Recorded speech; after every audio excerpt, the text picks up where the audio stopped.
So we're saving the galaxy again? I guess. Awesome!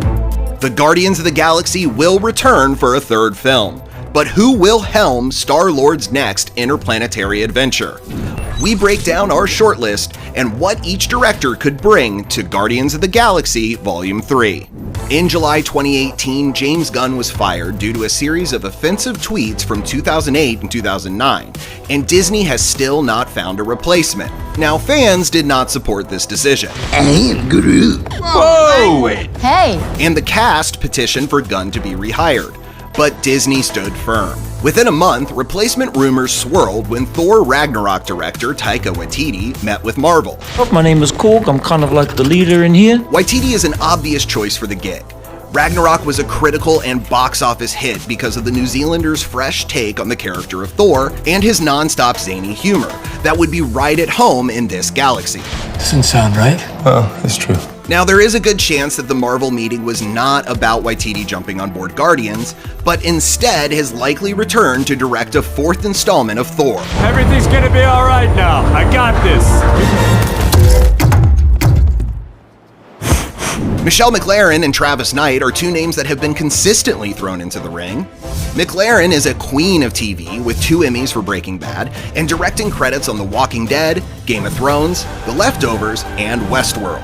I've evolved into something new. She's attached to direct Cowboy Ninja Vikings starring Chris Pratt, so if all goes well on that set, he could champion the consistent and versatile MacLaren for an action-packed Guardians 3. I think it's a really good balance between both of your points of view. You're despicable. On the other hand, Travis Knight makes the list for turning around the Transformers franchise. Michael Bay's The Last Knight, no relation to Travis, was a costly disaster that scuttled Paramount's plans for a Transformers cinematic universe. Baby, free at last! Thank Megatron, I'm free at last! After 2 Oscar noms for animating and directing with his stop-motion studio Laika, Knight was hired to reboot Transformers.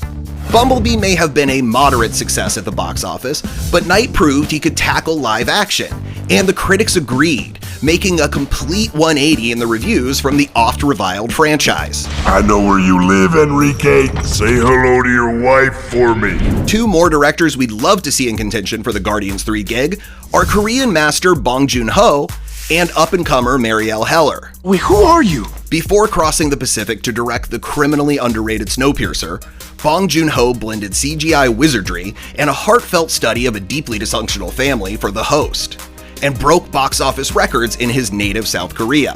His 2017 Netflix film Okja established him as an international talent with an eye for fantastical special effects-driven stories with lovable and authentic heroes. Oh, okay.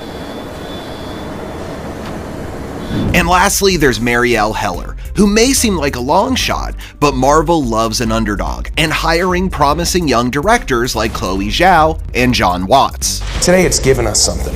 It has given us a chance. Heller's second feature, 2018's Can You Ever Forgive Me, was heralded as a career best for Melissa McCarthy, and her barbs and bickering with co-star Richard E. Grant's character made the script sizzle throughout the low-key, small-time criminal story. It's 4 in the afternoon and you're drunk. I'm hardly drunk. Craigie, sober up. Heller is finishing her Mr. Rogers biopic with Tom Hanks for 2019, but her deft ear for dialogue and knack for making an absolute heel into a hero for Forgive Me would be perfect for the Guardians. I'm Mary Poppins, y'all! If Marvel is still planning Guardians 3 for a 2020 release, they'll need to hire a director soon.